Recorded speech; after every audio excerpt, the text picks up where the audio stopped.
Bien, on va commencer, si vous le voulez bien, cette plénière sur les sujets travail-emploi.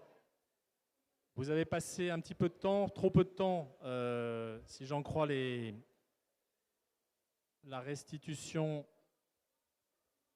des animatrices. Je sais on l'a dit avant, que ça pouvait être un petit peu frustrant, ces ateliers qui sont courts. Il y a beaucoup de sujets, évidemment, dans ce champ très large du travail et de l'emploi.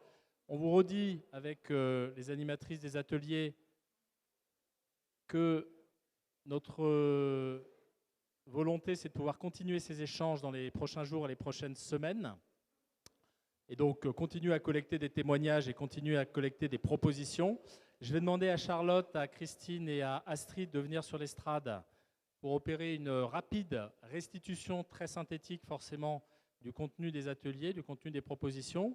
Et on va demander à nos trois intervenants, que je présente de nouveau ici, Stéphane Carcillo, que vous avez entendu tout à l'heure, Marie-Lise Léon, secrétaire générale adjointe de la CFDT, et Fabrice Le Sachet, vice-président et porte-parole du MEDEF. On va demander à nos trois intervenants de réagir à ces propositions. Et ensuite, on aura un temps d'échange sous forme de questions-réponses. Voilà. Astrid, je te laisse commencer. C'est vrai que la lumière est très éblouissante. Beaucoup de frustration partagée des participants du peu de temps finalement, mais on a pu échanger d'abord sur un constat d'hétérogénéité des bassins d'emploi, à la fois entre départements, mais au sein même des départements, en prenant l'exemple du plateau de Saclay ou des côtes ou de la Côte d'Or, où il y a du plein emploi à quelques kilomètres de là. La constatation aussi que c'est un phénomène qui devient généralisé et qui ne concerne plus le BTP et l'hôtellerie, mais également les services industriels et des emplois bien rémunérés. Alors, il y a un accord généralisé sur la formation, une vision assez claire sur les pistes et les solutions, que ce soit sur la formation initiale ou la formation tout au long de la vie. Un point qui a été signalé sur l'accompagnement au quotidien, que ce soit les transports, les gardes d'enfants, qui peuvent être des vrais freins à la mobilité ou à l'entrée à un emploi. Une constatation aussi sur un sujet qui nous dépasse plus, qui est sociétal, sur le sens du travail, le rapport au travail, et qui doit aussi pousser les entreprises à réfléchir sur leur organisation, leur management. Et puis, là où on a voulu réfléchir, mais manque de temps, mais en ayant quand même la volonté d'avancer grâce aux ateliers aussi des collègues et vos contributions, c'est le sujet des règles d'indemnisation du chômage. On voit bien qu'il y a cette hétérogénéité des bassins d'emploi. Et donc, comment conjuguer cette réalité au plus près du terrain, cette adaptation peut-être, comme le font les Canadiens, sur ces taux de chômage très différents, et puis ce pilotage qui pourrait plus naturellement peut-être incomber à la région quant aux politiques d'emploi et de formation. Un sujet autour des trappes de bas salaire, qu'on a vu sur une de vos slides, monsieur. Voilà. Et puis également le sujet des seniors, qui est un moyen d'atteindre le plein emploi, mais qui implique aussi perception des entreprises, formation, adaptation des postes de travail. Donc voilà pour les réflexions, en espérant avoir été fidèle aux différentes interventions de mes collègues. Je vous remercie.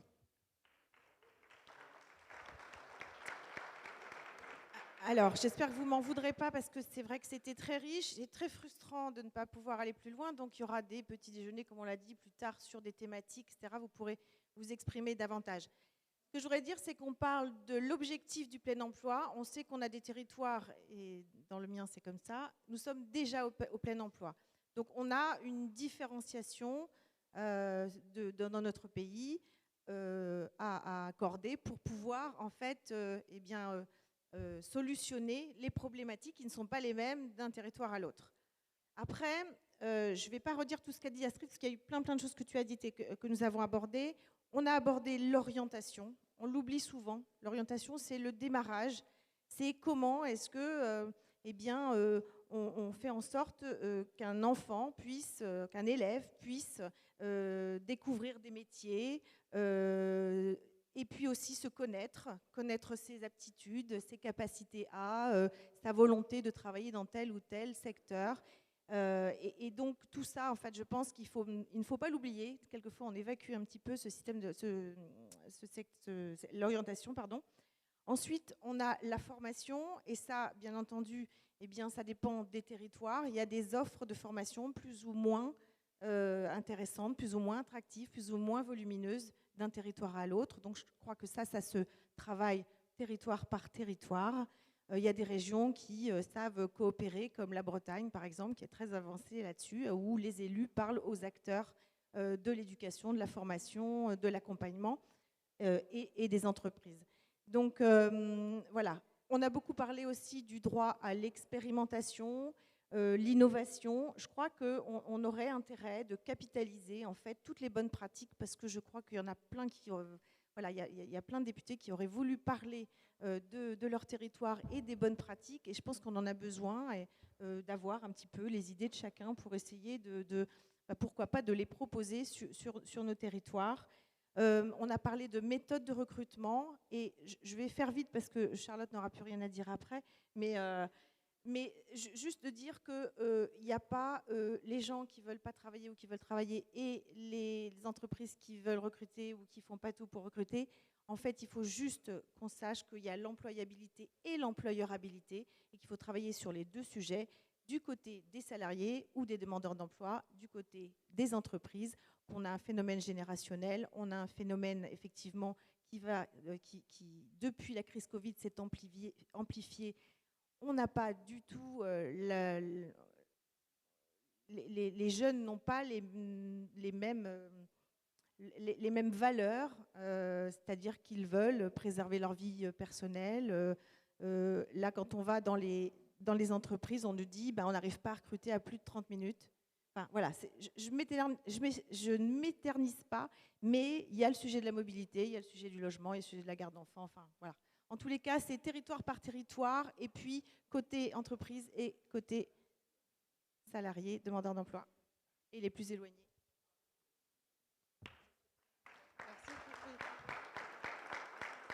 Merci. Donc pour compléter, parce que beaucoup de choses ont déjà été dites, dans notre atelier, on a essayé de s'orienter sur comment répondre à la problématique d'inciter les demandeurs d'emploi à retourner vers l'emploi. Et notamment, ce qui est apparu, c'est le besoin de creuser les questions d'effet de seuil lors du retour à l'emploi. Effet de seuil de perte de la prime d'activité, notamment lorsqu'un employeur augmente les rémunérations. Effet de seuil lorsque on peut quitter une situation de bénéficiaire du RSA avec des aides de la solidarité et un retour à l'emploi uniquement partiel. Donc ça nous semble être un axe de travail à approfondir, tout en travaillant aussi sur l'ensemble des freins périphériques à l'emploi, logement, mobilité, garde d'enfants, et tout ça devant être mieux structuré dans un service de l'emploi, peut-être France Travail demain, mais qui effectivement coordonne mieux ce qui est assez morcelé aujourd'hui, avec un niveau région qui travaille sur le développement éco et la formation, un niveau département qui travaille sur l'insertion des personnes bénéficiaires du RSA, et l'État qui définit des grandes orientations nationales, mais qui peuvent être parfois déconnectées des réalités des bassins d'emploi, comme ça a été beaucoup souligné. Un service public de l'emploi qui se structure aussi pour être peut-être plus tourné vers l'accompagnement des entreprises à recruter. C'est-à-dire être plus un peu des cabinets de recrutement pour partir du besoin de l'entreprise et être un peu en tête chercheuse pour aller chercher les profils, et pas uniquement partir du demandeur d'emploi en essayant de le mettre dans différentes cases. C'est posé aussi dans cette logique d'un service public de l'emploi peut-être plus structuré, mais aussi plus punchy. Et ça rejoint aussi une des propositions qui a été évoquée tout à l'heure dans l'étude de l'OCDE, sur le fait qu'au bout d'un moment, il faut peut-être proposer un parcours un peu plus dense en activité, en soutien, en aide. Ça fait partie des propositions du groupe que de dire qu'il ne faut pas laisser les personnes trop longtemps dans des situations un petit peu de latence. Elles sont demandeurs d'emploi, donc il faut vite partir dans des rendez-vous, la programmation d'activités, de formation, enfin voilà, qu'on ait tout de suite un peu tout un parcours rapide de retour à l'emploi sans trop d'autonomie, ou alors qu'on considère s'il y a autonomie, effectivement, ça peut être un retour à l'emploi plus rapide. Et enfin, il y a tout un sujet qu'on n'a pas eu le temps beaucoup de creuser, et qui peut aussi être un peu touchy, mais qui est celui de l'immigration dans certaines situations, mieux accompagner la régularisation des publics qui n'ont pas, par exemple, de titre de séjour, mais qui sont en emploi, de mieux travailler en partenariat avec les entreprises qui veulent garder ces publics-là, mais tout en leur demandant d'avoir, elles aussi, une démarche proactive d'intégration, par exemple, que le français puisse être appris sur le temps de travail. Et donc, autour de l'immigration, comment est-ce qu'on traite ce sujet vers peut-être aussi une logique d'immigration choisie, entre guillemets, ou d'accompagnement, par exemple, de jeunes issus des mineurs non accompagnés qui deviennent adultes, mais qu'il faut aussi, par la suite, mieux intégrer. Donc là-dessus, il faut qu'on puisse creuser cette voie-là. Voilà, j'ai fait très court pour vous laisser davantage de temps.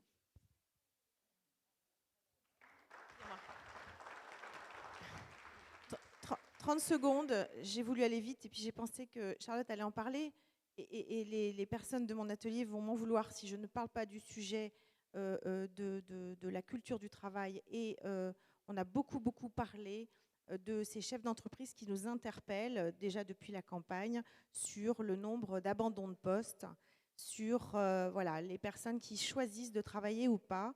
Et je pense que là, du coup, on va droit vers la réforme de l'assurance chômage et du durcissement des conditions en fonction du contexte. Et encore une fois, c'est peut-être pas forcément le contexte national, mais par territoire, je ne sais pas.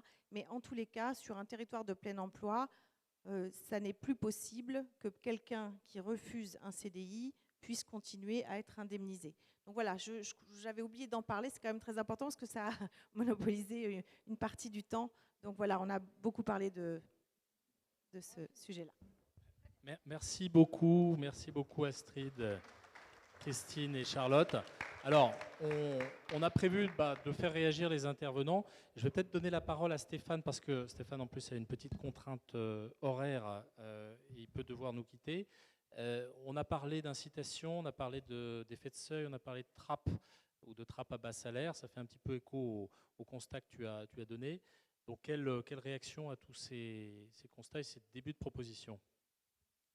Alors, concernant les incitations, c'est un sujet qui est d'autant plus compliqué qu'en France, on a une très forte concentration des salaires au niveau des bas salaires, parce que le SMIC est élevé, donc en fait on a une énorme bosse au niveau des bas salaires. Et donc il se passe énormément de choses, il y a beaucoup de gens entre le SMIC et 1,3 fois le SMIC ou 1,5 fois le SMIC. Et beaucoup d'aides en plus qui viennent compléter les salaires. Et donc dès que le salaire augmente, effectivement, on commence à perdre des aides, avoir une prime d'activité qui baisse, etc. Je me réfère à une étude un petit peu ancienne de l'INSEE il y a quelques années qui cherchait à identifier les trappes à bas salaire et qui ne les voyait pas en fait dans la progression des salariés. Je pense que ça mériterait quand même d'être revu aujourd'hui parce que les outils ont beaucoup bougé. On a créé la prime d'activité, on a essayé de mieux coordonner RSA, prime d'activité et salaire aussi, parce qu'on a aussi des aides locales qui doivent être collées avec le RSA. Je pense que c'est un sujet qui est important, qui mériterait d'être expertisé vraiment dans le détail à nouveau, parce que je ne suis pas sûr qu'on ait une cartographie très très claire aujourd'hui de ce qui se passe à la suite de tous les bouleversements qu'on a vus depuis 2017 dans ce domaine. Ouais, juste peut-être que je peux embrayer parce que, pardonnez-moi, mais parce que je dois partir assez tôt. Moi, ce qui m'a marqué, c'était la question du service public de l'emploi et de la coordination des différents services pour faire face aux barrières non monétaires. On a parlé des incitations, mais il y a un aspect qui est très important, qui sont tous les freins non monétaires au retour à l'emploi. Donc il ne s'agit plus de parler du montant de l'assurance chômage ou de la perte des aides, c'est simplement que, comme on l'a évoqué, on n'a pas de garde d'enfants, on n'a pas de moyens de locomotion, on n'a pas les bonnes compétences. Je voudrais juste vous dire que dans un pays comme la Norvège, il y a une quinzaine d'années, on a décidé de rapprocher services publics de l'emploi et services municipaux. Les municipalités en Norvège, d'ailleurs comme dans beaucoup de pays dont la France, offront beaucoup de services sur la garde d'enfants, sur le logement, sur l'accompagnement à la mobilité. Et en fait, la Norvège avait les mêmes problèmes de coordination et elle a mis tout le monde ensemble dans le même bâtiment. Et pourquoi ils ont fait ça? Parce qu'en fait, ils n'arrivaient pas à partager les bases de données pour des raisons légales, compliquées. Et ils se sont dit, bon, on ne va pas partager les bases de données, mais on va partager les mêmes locaux, comme ça les gens vont se parler. Et c'est une expérience très intéressante parce que les évaluations montrent que ça a bénéficié surtout, justement, aux moins qualifiés. Pour les personnes qualifiées qui savent faire leur chemin dans les différentes arcades, il n'y a aucun problème. Pour les moins qualifiés, un vrai impact. Et donc, il aura fallu un certain nombre d'années pour faire ça, localement, petit à petit. Mais c'est une approche qui me semble intéressante parce que, oui, pour pas mal de demandeurs d'emploi, notamment les plus éloignés de l'emploi, souvent la clé, c'est ces éléments non monétaires. Et peut-être un petit élément de réaction, parce que c'est quand même revenu dans plusieurs ateliers et plusieurs groupes de travail, sur la territorialisation éventuelle des règles de l'assurance chômage. Est-ce qu'il y a des éléments qu'on peut mobiliser ici? Je crois que cette hétérogénéité, elle est importante dans beaucoup de pays, pas seulement en France, bien entendu. Cette hétérogénéité territoriale, elle est prise en compte au Canada, puisqu'au Canada, en fait, la durée d'indemnisation et d'autres aspects de l'assurance chômage varient en fonction du taux de chômage des provinces. D'accord ? Et donc, en fait, il y a un tableau à double entrée pour déterminer sa durée d'indemnisation. C'est combien de temps on a travaillé, un peu comme en France, pour savoir quelle est la durée, et quel est le taux de chômage. Puisque plus le taux de chômage est élevé, plus la durée d'indemnisation va être longue. C'est une piste intéressante. Cela étant, ce n'est pas facile de savoir quel est le bon maillage. Parce qu'en fait, on se rend compte, et vous le savez tous, qu'en fait, au sein même d'un département, il y a des zones d'emploi hyper tendues et des zones d'emploi complètement pas tendues. Alors certes, il y a des différences aussi entre départements. Mais du coup, je pense que c'est une piste à explorer, mais ça nécessite une expertise assez technique pour savoir quel est le bon maillage si on veut faire ça. Où est-ce qu'on apporte finalement, quel est le maillage qui permettrait d'apporter la meilleure protection quand ça va mal, mais aussi les meilleures incitations quand ça va bien? Je n'ai pas la réponse. C'est une piste possible, ça marche au Canada, en tous les cas, mais il n'est pas évident de savoir quel est le bon maillage. Sachant, et j'en termine, que la territorialisation des règles de l'assurance chômage peut aussi poser quelques problèmes juridiques en termes de rupture d'égalité, donc il faut aussi faire attention à ça. Merci beaucoup Stéphane. Je laisse la parole à Marie-Lise. Alors, encore une fois, il y a énormément de sujets. Moi, je voudrais peut-être avoir un élément de réaction sur le sujet de l'émancipation par le travail, de la culture du travail. Comment, concrètement, on arrive à concilier cet objectif un petit peu quantitatif, et c'est la limite de l'objectif qui est le plein emploi, avec la prise en compte de nouvelles tendances culturelles au sein des entreprises et au sein des générations, et comment vous voyez les choses à la CFDT sur cet aspect-là notamment. Vaste programme, mais tous mes remerciements pour cette invitation à débattre. Alors du coup, j'espère qu'on aura l'occasion à la fois ici, de ce côté de la salle, et puis en interaction avec vous, bien entendu. Je pense que je sais que vous avez l'habitude, voilà, de faire ce type d'exercice. Enfin, c'est toujours extrêmement précieux à la fois pour vous, j'imagine, mais pour nous aussi, intervenants, de pouvoir discuter, échanger. Et puis comme j'ai cru comprendre que vous aviez l'intention de transmettre quelques propositions, si je peux en glisser 2-3 au passage, ça peut être intéressant. Juste pour me présenter, puisqu'en fait j'ai la casquette secrétaire générale adjointe de la Confédération, je suis aussi en charge des questions d'emploi et de l'assurance chômage. Donc ça fait partie des dossiers dont je m'occupe, notamment puisque j'ai le plaisir d'avoir les relations avec les organisations patronales et intersyndicales. Donc voilà, c'est un petit peu le champ des différents sujets dont je m'occupe. Quand j'ai lu avec beaucoup d'intérêt en fait l'intitulé, et c'est un peu là-dessus que je suis partie pour préparer ces quelques mots, travail et plein emploi, dignité, émancipation, c'est exactement, je pense qu'on est sur un sujet qui est au cœur des préoccupations des citoyens. Ça, c'est votre rôle de représentation, et au cœur des préoccupations des travailleurs qui sont au cœur de notre rôle de représentant en tant qu'organisation syndicale. C'est un sujet de préoccupation quand on a un boulot et puis quand on n'en a pas, bien entendu.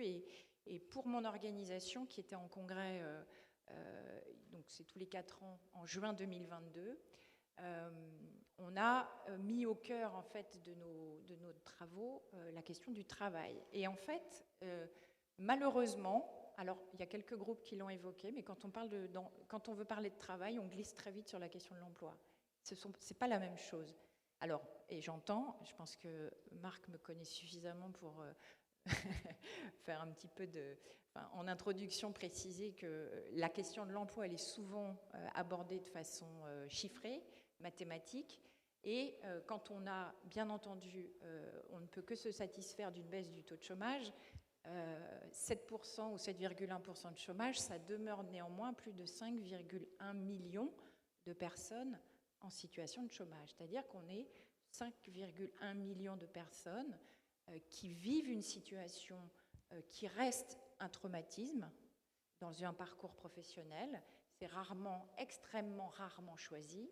C'est une situation difficile à vivre avec ses proches et c'est une difficulté aussi sociale parce que le travail, et ça c'est pour ça qu'on a, nous, travaillé sur toute une partie des débats qu'on a pu avoir en juin sur faire du travail un objet de conquête sociale, c'est-à-dire que nous sommes convaincus que c'est un outil, c'est un moyen de construction et par l'émancipation de pouvoir de développement personnel. C'est extrêmement important et on a l'habitude de dire à la CFDT, on défend un travail choisi, émancipateur et formateur. Donc l'émancipation, ça fait partie des valeurs que l'on porte très, très fortement.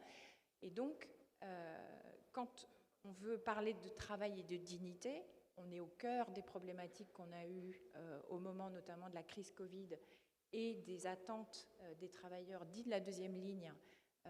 Ce qu'ils demandaient, c'était leur juste reconnaissance du travail accompli et du respect de leur travail et de la reconnaissance de leur dignité au travail. Donc, petit message, en tout cas, premier point que je voulais évoquer, c'est cette question, effectivement, quand on parle de travail et de plein emploi, on glisse très vite sur les questions d'emploi et les questions chiffrées et on part vite sur des mécanismes et des solutions de dispositifs. En ce qui concerne, du coup, je vais vous parler d'emploi un petit peu, puis je vais vous parler de travail, parce qu'il a été question de sens au travail, de culture. Alors moi, je n'aime pas trop ce terme de culture du travail. Et je pense qu'il faut qu'on prenne tous conscience collectivement qu'il y a un changement du rapport au travail. Ça, c'est indéniable. Je pense que la crise Covid a accéléré ces changements. Il y a eu une recherche, ou en tout cas, le travail s'est invité pour beaucoup d'entre nous dans notre vie quotidienne, notamment avec le télétravail. Ce n'est pas le cas de tout le monde, parce que quand même, il n'y a que 2/3 des travailleurs qui télétravaillent. Mais on a tous été confrontés à une modification de nos équilibres de vie et la question, je pense qu'elle est naturelle et qu'elle doit se poser régulièrement de la place que le travail prend dans notre vie. Donc c'est émancipateur, nous on le défend ardemment, on n'a pas du tout une vision du travail comme aliénant. Néanmoins, le rapport change, la quête de sens, des interrogations sur la façon dont on veut pouvoir articuler des temps de travail et des temps de non-travail. C'est pour ça qu'on défend, et j'espère qu'on pourra y travailler avec vous, la question du compte épargne-temps universel. C'est l'un des sujets qui, pour le coup, répond véritablement à une vision du temps de travail moderne de 2022, plutôt que de regarder au seul prisme du temps de travail à la semaine. Mais du coup, nous, ce que l'on propose, et ce qui sera un des sujets qu'on espère aborder jeudi, puisqu'on sera au CNR, c'est pas un scoop pour vous, au Conseil national de la refondation, je décrypte. Enfin, excusez-moi si c'est insultant pour vous. Ça mérite d'être relevé, je pense. Hein, quand même. Comment ? Ça mérite d'être relevé, la présence de la CFDT au CNR. Bon, je ne dirais pas que le sujet ne s'est pas posé, mais en tout cas, voilà, c'est une occasion de porter nos revendications. Et nous, on porte très, très fortement cette question des assises du travail. Je pense qu'on a besoin d'avoir un temps collectif partagé sur qu'est-ce qui est en train de se jouer. On a tous entendu parler de grandes démissions, on s'est dit ça arrive en France. Ça y est. Moi, je ne partage pas du tout cette vision.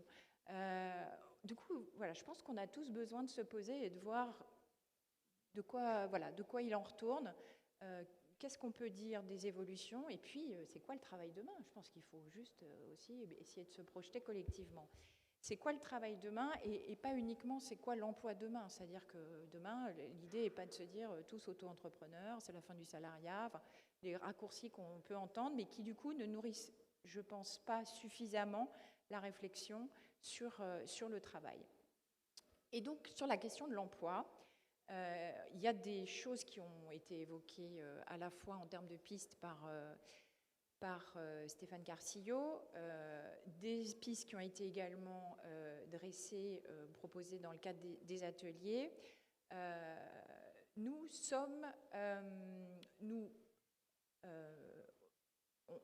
Comment dire, par quel bout je prends? La réforme de l'assurance chômage, par exemple. Je pense qu'on peut passer à côté du sujet, en fait. Le projet de loi qui vous sera proposé début octobre a pour objectif de répondre à des objectifs de très court terme sur les tensions de recrutement.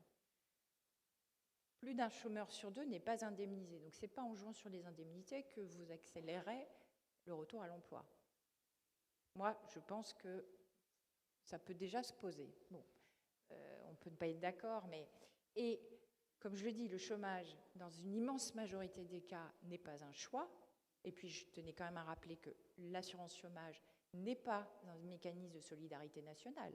C'est une assurance. Ceux qui en bénéficient ont cotisé, ont travaillé, répondent à un certain nombre de critères pour pouvoir en bénéficier. Donc, moi, ça ne me semble pas... Enfin, voilà, c'est le contrat. C'est notre contrat social. Il est aujourd'hui basé sur ces éléments.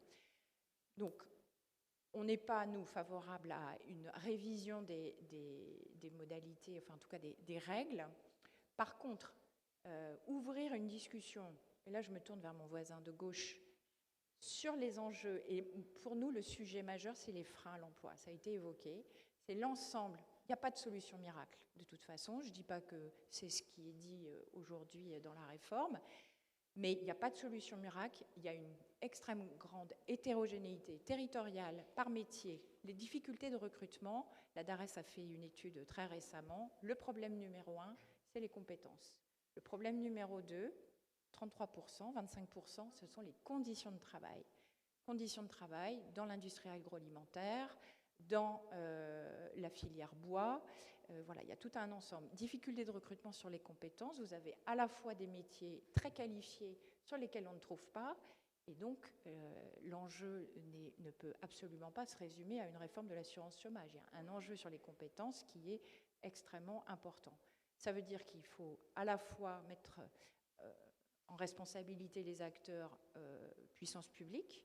Moi, je suis convaincue à 200% qu'on peut gagner largement en efficacité sur la question de l'accompagnement, l'accompagnement personnalisé, c'est-à-dire qu'on a une palette de solutions à proposer parce que ne pas prendre un emploi, c'est pour beaucoup de personnes ne pas avoir de moyens de mobilité, ne pas avoir de mode de garde, ça existe également.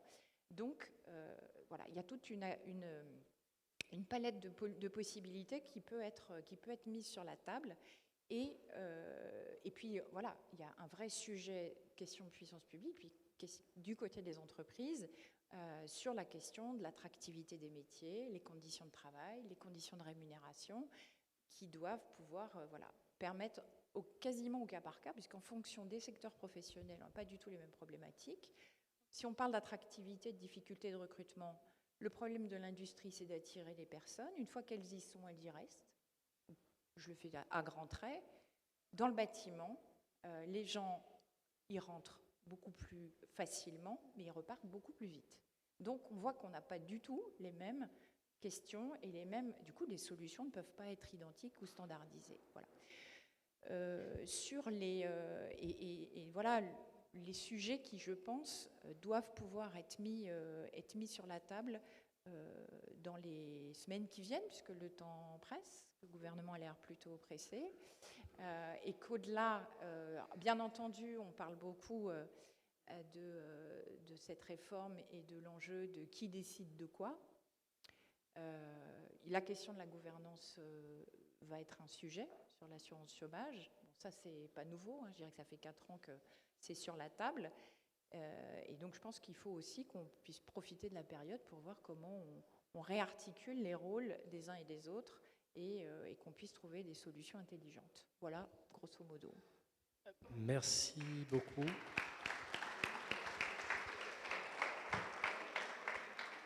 Alors, Fabrice, en écho à la fois à ce qui s'est dit dans les groupes de travail et peut-être à ce que vient de dire Marie-Lise, l'idée évidemment que la question des tensions de recrutement est une question centrale, mais qu'elle ne trouve pas de solution unilatérale. Je ne pense pas qu'il y ait quelqu'un ici, en tout cas je n'en fais pas partie, qui pense que la réforme de l'assurance chômage est la seule solution à ces questions-là, mais c'est quand même, je pense, une partie de la solution. Moi, je voudrais te faire rebondir sur un concept qui a, je crois, été évoqué par Christine tout à l'heure, le concept de l'employeurabilité, c'est-à-dire l'idée que on a besoin, et c'est un petit peu la philosophie, je crois, qui préside au projet France Travail, on a besoin d'aider les entreprises, et en particulier les plus petites d'entre elles, dans un processus qui peut être compliqué. Je ne sais pas, j'ai une porte d'entrée pour la réaction, mais moi je trouve que c'est un concept intéressant et c'est beaucoup revenu durant les ateliers. Donc voilà, peut-être une Merci. Écoute, juste avant de répondre à ta question et de réagir aux propos de Marie-Lise, j'aimerais remercier la présidente de groupe, Aurore Berger, pour son invitation et plus généralement tous les députés et le groupe parlementaire Renaissance pour cette invitation. C'est extrêmement important parce que dans notre pays, il y a beaucoup de commentateurs, il y a beaucoup de nos concitoyens aussi, qui pensent que la vie publique et le débat public sont obligatoirement hystérisés, sont obligatoirement conflictuels, sont obligatoirement en opposition et qui font la synonymie de dialogue égale compromission, de dialogue égale penser la même chose. Et il y a une révolution dans notre pays, il y a une révolution à bas bruit dont on ne parle jamais. C'est la révolution du dialogue social. Je vais m'appuyer sur quelques exemples. Ça fait maintenant quelques années, par des choix volontaristes, parce qu'on a redonné du pouvoir de dialogue dans les branches, dans les entreprises, qu'on se rend compte parce qu'on regarde les chiffres de conflictualité dans les entreprises, ils sont à un niveau historiquement bas. Et Dieu sait qu'on a connu des soubresauts sociaux. Si on prend l'épisode des Gilets jaunes, très peu d'entreprises ont connu des occupations de sites, des blocages, grande partie des manifestations ayant lieu d'ailleurs le week-end. Donc ce dialogue social, il se passe aussi en signant des accords. Vous regardez le déconfinement, combien d'accords ont été signés? D'ailleurs, on peut se souvenir des 2 cas qui ont posé problème. C'était Sandouville pour des raisons obscures de concurrence entre syndicats et c'était Amazon à côté de Paris. C'est les 2 seuls cas sur lesquels se sont cristallisés les médias en disant voilà, il y a un problème de dialogue social. Il y a eu des milliers d'accords télétravail et accords nationaux. Donc, très loin des caricatures ou des postures, je crois que toutes les évolutions réglementaires qui ont eu lieu, qui permettent aujourd'hui que dans les entreprises, il y ait des votations un peu directes, qu'on puisse avoir une simplification de la représentation des salariés, que les seuils soient gelés ou supprimés. Tout ça concourt à redonner de l'oxygène localement et je dirais presque qu'il y a une décorrélation entre la perception twittero-médiatique et la réalité de ce qu'on vit, nous, en tout cas de ce qu'on constate en tant que chef d'entreprise. Ça ne veut pas dire que tout va bien, ça ne veut pas dire qu'il n'y a pas de problème, il faut mettre la poussière sous le tapis, mais ça veut dire qu'il y a une capacité à avoir du dialogue. Et ce qui est vrai de l'entreprise l'est aussi à l'échelle nationale. On a engagé ce qu'on appelle un agenda social autonome et c'est important que les partenaires sociaux puissent décider de thèmes de dialogue et c'est extrêmement important qu'ensuite, même si les parlementaires sont souverains, de pouvoir avoir confiance dans notre représentation nationale. Et confiance, ça veut dire de pouvoir reprendre ce qui est issu d'un accord entre les partenaires sociaux, parce qu'on n'est pas dans une représentation de théâtre. Quand Marie-Lise Léon fait 15 sessions avec ses homologues, c'est pour travailler, c'est pour aboutir à un résultat auquel on croit. Et quand on voit de temps en temps des choses détricotées, ou quand on nous met par exemple, des lignes rouges qui sont impossibles à tenir, dont on sait par avance qu'elles sont impossibles à tenir, on nous met dans une position qui n'est pas extrêmement agréable. Je crois que le dialogue social, aujourd'hui, et preuve en est, on est sur cette scène, tout le monde a compris qu'il était nécessaire. Ça ne veut pas dire que mon organisation est parfaite, on a un travail de modernisation à faire, de doctrine, on le fait. Depuis que Geoffroy Roux de Bézieux a été élu, on a fait rentrer en grand la transition écologique, qui est une révolution économique, qui nécessite de repenser tous les systèmes fiscaux, et même d'ailleurs, d'une certaine façon, les relations au travail, les modes de travail. Mais si on veut avancer, désormais, il faut faire confiance, je parle de ma fenêtre, aux partenaires sociaux qui seront mis en responsabilité avec des choses qui sont crédibles, des lignes rouges qui sont crédibles. La deuxième chose que je voulais dire avant de répondre à la question, c'est que la politique de l'offre, elle a eu des résultats. Elle a des résultats exceptionnels dans le pays. Alors, c'est peut-être pas perçu par tout le monde parce que voilà, il y a des questions d'inflation qui couvrent un petit peu peut-être certains gains de pouvoir d'achat. Il y a plein de problématiques. Mais en l'espèce, on n'a jamais autant créé d'emplois. Et quand on parle de grandes démissions, peut-être aux États-Unis, pas en France. Si on regarde l'élévation de la masse salariale depuis janvier, plus 11%. Plus 11%. On a un taux d'emploi record. Parmi tous les pays européens, on a retrouvé un taux d'emploi supérieur à la période pré-Covid. Et ça, on est un des rares pays à l'avoir fait. Ça veut dire, alors c'est une conjonction de facteurs, mais ça veut dire que maîtriser la trajectoire fiscale ou la pression fiscale, avoir une politique de soutien au travail, à la production, aux entreprises, c'est aussi soutenir le pouvoir d'achat. Et j'en profite pour répondre sur les salaires. Les entreprises, elles font le job. Avant le Covid, les augmentations de salaire moyennes étaient de 2, de 1, de 2%, quand l'inflation était en dessous. Donc en pouvoir d'achat réel, les salariés ont gagné.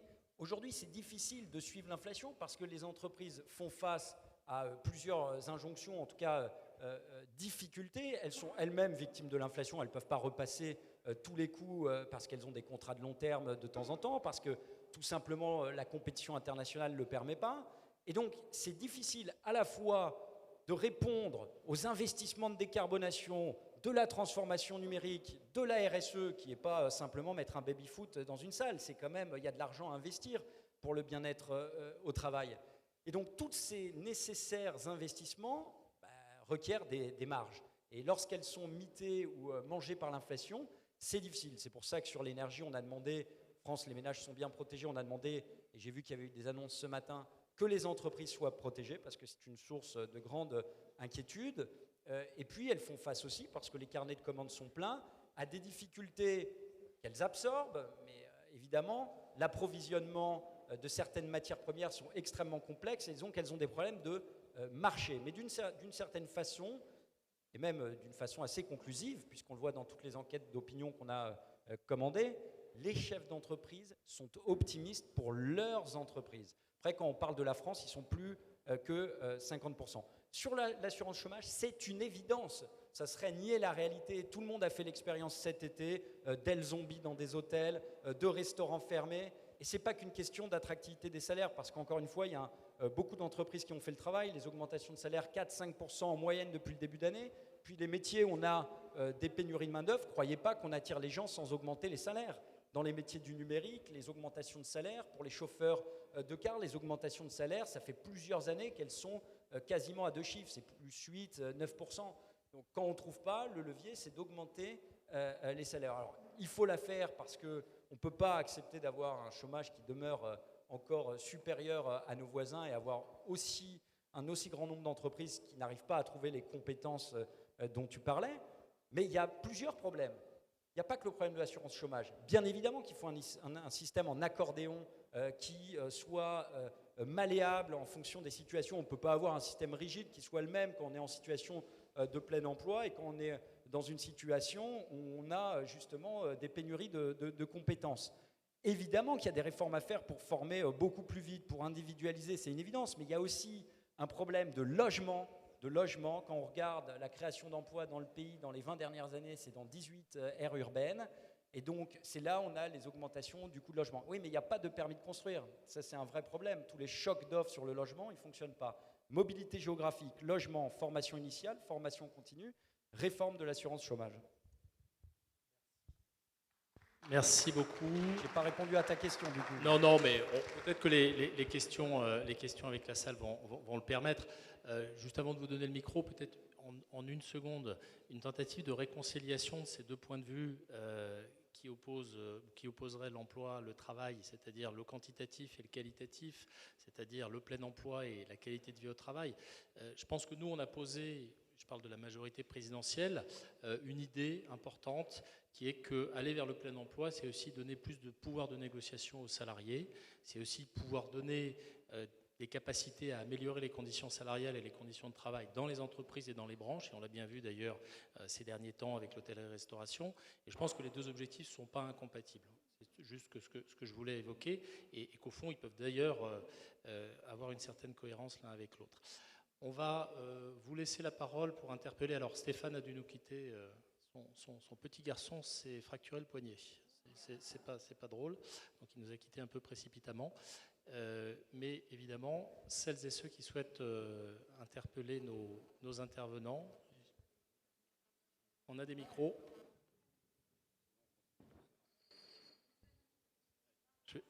Ah oui, pardon.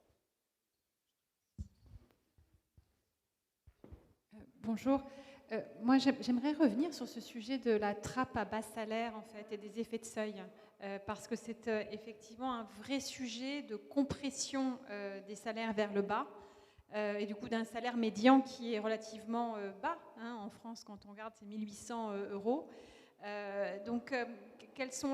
Et c'est aussi un vrai sujet autour de l'attractivité, des perspectives d'amélioration quand on entre dans un marché, dans un poste. Les mobilités offertes. Je pense que c'est un vrai frein très concret que connaissent beaucoup moins d'autres pays à niveau de vie comparable. Et tant qu'on n'aura pas vraiment solutionné ce sujet, on aura toujours beaucoup de difficultés. Peut-être Fabrice, est-ce que c'est quelque chose qu'on ressent dans les entreprises, cette idée qu'il y a au-delà des seuils d'exonération de charges, parce que c'est souvent ça le sujet qui est évoqué, une réticence à augmenter les salaires. Ce que disait Stéphane Carcio tout à l'heure, c'est que a priori il n'y en a pas, mais les études qui nous disent qu'il n'y en a pas datent un petit peu et qu'il faut actualiser la connaissance là-dessus. Donc je pense aussi qu'il faut aller vers ça. Ouais, quand on regarde les taux de marge des entreprises, elles ne se gavent pas. Hein. Donc les entreprises, elles sont sous pression de la concurrence internationale pour celles qui sont exposées, de temps en temps sous pression des donneurs d'ordre. Si on prend par exemple le secteur de la propreté, il y a plein d'appels d'offres, notamment avec la sphère publique, où le discriminant... Excusez-moi, je vais vous arrêter tout de suite. Le sujet d'ailleurs qui a été montré dans une des slides de Carcio, c'est le différentiel entre le coût complet de l'entreprise, et donc qui peut agir sur vos marges, et le salaire net qui est très bas et qui du coup est compensé par prime d'activité ou autre chose. Donc c'est ce sujet du coin socialo-fiscal, ou comme on peut l'appeler, qui joue effectivement sur vos marges, mais qui joue aussi sur le salaire net, qui est compensé finalement par une forme de socialisation et de complément du travail par le prime pour l'activité. C'est un sujet que d'autres sociétés comparables, je pense aux pays d'Europe du Nord, allemandes, connaissent dans une moindre intensité que nous. Je crois qu'il y a quand même une concentration des allègements de charges sur les bas salaires en France. Et on a sponsorisé d'une certaine façon l'emploi peu qualifié, parce qu'il y a eu beaucoup de destruction du tissu industriel. Et l'enjeu pour nous, puisqu'on est dans une économie de la connaissance largement tertiarisée, c'est de faire en sorte, et on le voit, hein, on a les fédérations du Syntec par exemple, donc Numéum aujourd'hui, qui ont plutôt un salaire médian bien plus élevé que celui que vous évoquez, et qui eux, effectivement, se plaignent du niveau de charge et disent, mais pour avoir quelqu'un qui est un développeur informatique, alors c'est l'exemple tarte à la crème, mais c'est réel parce que ça coûte extrêmement cher puisqu'on a une pénurie sur ces compétences notamment, c'est un vrai problème. Après, quelles sont les marges budgétaires de l'État pour aller plus loin sur une baisse de charges, j'en sais rien, c'est pas notre... Nous, on est toujours au MEDEF en train de dire qu'il faut regarder les équilibres budgétaires, donc on n'est pas pousse au crime. Mais c'est vrai qu'on a un vrai problème sur les niveaux de grille de salaire, d'emplois qualifiés, d'ingénieurs, etc. Alors là, comme il y a des négociations dans 55 branches, on va forcément avoir des élévations, parce qu'on ne va pas avoir des tassements, ça va forcément avoir un impact sur les salaires qui sont au-dessus de 1,6 fois le SMIC.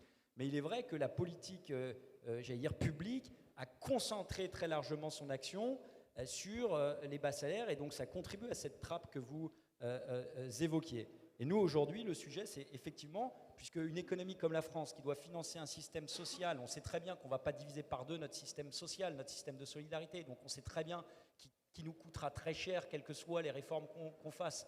Et donc, si on veut s'en sortir, il faut créer de la valeur ajoutée. C'est pour ça que la transition écologique, pour nous, est un levier pour reproduire des services et des biens manufacturés à forte valeur ajoutée. Vous regarderez LVMH et Kering, qui sont aujourd'hui les premières capitalisations de la Bourse de Paris, ils ne se plaignent pas très souvent des charges, parce qu'ils ont des marges tellement élevées que le sujet, ce n'est pas le coût humain. Juste pour compléter, on a un vrai sujet autour de ces questions d'exonération de cotisation. Ça fait 30 ans, un peu plus de 30 ans, les exofillons, je crois que ça date un peu plus, même un peu plus, oui. On a le problème, je pense, en France, et ça concerne directement le Parlement, c'est qu'on n'a pas de politique d'évaluation. On ne sait pas se dire, on prend une mesure, on évalue, on se fixe des indicateurs et on accepte de s'être trompé. Et du coup, je rebondis sur une des propositions qui a été faite. Moi, je crois beaucoup aussi à la question de l'expérimentation. Mais l'expérimentation, juste, n'étant pas uniquement là pour dire c'est le prémisse à ma généralisation d'un truc que j'ai décidé comme étant génial. Mais de mettre les acteurs autour de la table, de se dire on expérimente, on regarde, on évalue ce que l'on fait. Moi, j'avais eu le plaisir, parce que c'était vraiment absolument passionnant de pouvoir participer aux travaux d'évaluation du CICE à l'époque, puis de l'ensemble des aides aux entreprises. C'est un maquis énorme. On n'a pas de politique d'évaluation, ou très peu, et on continue comme en 40, voire on répond à des demandes d'élargir les entreprises concernées par ces exos de cotises. Résultat, on a des secteurs entiers totalement addicts qui ne peuvent pas vivre sans ou fonctionner sans ces exos. Et du coup, là, moi, je pose la question de qui paye le travail en France. On a un vrai sujet de pouvoir avoir un travail rémunéré, reconnu notamment par les éléments de rémunération, mais qui sont bien le fruit du travail et pas d'aide complémentaire, etc. Donc je pense qu'on a une remise à plat qui est indispensable. C'est un très bon chantier pour le comité d'évaluation et de contrôle dont Yael Braun-Pivet est présidente de droit, et Anne Vidal, que je n'ai pas vue dans la salle, vice-présidente. On le met à la réflexion. On a très peu de temps parce qu'on est déjà en train de déborder de la session, donc peut-être une ou deux questions supplémentaires. Oui.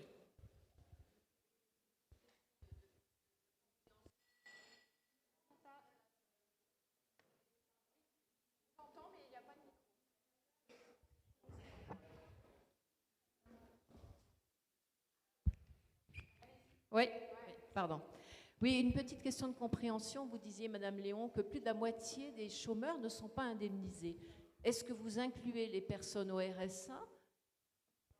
Alors, c'est deux statistiques différentes. Hein. Oui, donc la moitié réellement des chômeurs, c'est-à-dire des personnes inscrites à Pôle emploi, ne touchent pas d'indemnisation parce qu'ils sont inscrits à Pôle emploi, mais ne bénéficient pas d'une indemnité. Oui, donc ils n'ont pas forcément cotisé, ce ne sont pas des personnes... Ah non. Oui, oui. Non, c'est que toute cotisation et à partir du moment où vous respectez les règles, notamment les 6 mois, vous bénéficiez d'une indemnité. Bien sûr, merci. Une autre question? Oui. Oui, un dispositif sur lequel on s'interroge peu, celui des valorisations des acquis de l'expérience. J'aurais aimé avoir votre avis sur la nécessité de réformer, faire progresser ce dispositif. J'ai en mémoire le témoignage d'un employeur d'une association sportive qui disait « je ne comprends pas, moi je pourrais embaucher tel enseignant au tennis par exemple, mais on me demande des titres, des machins, des trucs, alors qu'en fait quand il enseigne chez moi, au bout de 6 mois, il a probablement l'équivalent de ce qu'on va lui faire acquérir derrière avec une formation très longue. » Est-ce que finalement ce dispositif de VAE, qui fonctionne plutôt pas mal, mériterait qu'il ne soit pas réinterrogé aujourd'hui pour qu'il participe peut-être d'une meilleure classification et qualification et de personnes et d'entrée dans l'emploi? Moi, je pense que c'est un dispositif extrêmement intéressant qui doit être revu. Donc, il y a plusieurs pistes qui sont dans le projet de loi travail. Les freins aujourd'hui, bon, si je le fais de façon un peu caricaturale, ils viennent plutôt de l'éducation nationale. C'est-à-dire qu'on a un vrai sujet de compétences acquises tout au long de la vie qui ne correspondent pas forcément à la virgule près à ce qui est prévu dans le diplôme. Et du coup, voilà, le parcours est très décourageant. Il faut quand même faut être Rambo pour se lancer dans un dispositif VE. C'est très long, c'est très compliqué. Et donc, nous, on est extrêmement favorable à ce qui est proposé. Modulo, il va se poser la question du financement quand même. Tout ne va pas être quand même... on ne peut pas dire qu'on met le paquet là-dessus sans mettre de moyens, ce qui n'est pas aujourd'hui prévu. Et puis, une petite alerte sur l'ensemble des périodes qui vont être intégrées, où là, on peut... Voilà, je crois que le stage de 3e peut être intégré dans les périodes dites de travail. On peut en discuter, mais là, pour le coup, je dirais que ça fait partie des discussions qui sont voilà, discutables. On a un vrai sujet de VAE, et je pense que c'est le meilleur moyen de réconcilier aussi l'ensemble des travailleurs qui n'ont pas fait, et on a vu les statistiques de qualification des chômeurs. Pour beaucoup, ils ne reprennent pas de formation parce que ils n'ont pas forcément une bonne expérience de leur formation initiale, et que ça leur paraît totalement inaccessible de reprendre un parcours de compétences. Donc, moi, j'y suis extrêmement favorable. Il va falloir faire sauter quelques comment on dit poliment, je cherche mes mots, voilà, quelques verrous, voilà, essayer de faire en sorte que certains sortent de leur ligne de course. Voilà. En tout cas, ça fait écho aux statistiques qu'on avait tout à l'heure sur le taux de chômage des non-qualifiés. On a le temps, j'en suis désolé, il y a forcément aussi un peu de frustration ici. Pour une dernière question. Merci, ce sera une question rapide. J'aimerais savoir comment inciter les entreprises à recruter par compétences et non pas pour tel ou tel diplôme. Je ne crois pas qu'il y ait une réponse systémique à ça. Moi, je ne connais pas, par exemple, là où on est dans le Café du Commerce, et je connais très peu de chefs d'entreprise qui regardent les diplômes. Ils ont plutôt envie de quelqu'un qui fasse le job et qui réussisse dans sa mission. Donc, je ne parle pas des problèmes de discrimination, mais je vois pas trop le sens et comment ça pourrait se traduire, ce que vous dites, ou quelle est l'idée derrière, en fait. Je n'ai pas compris, en fait, le truc. Non, je suis désolé, je n'ai pas compris.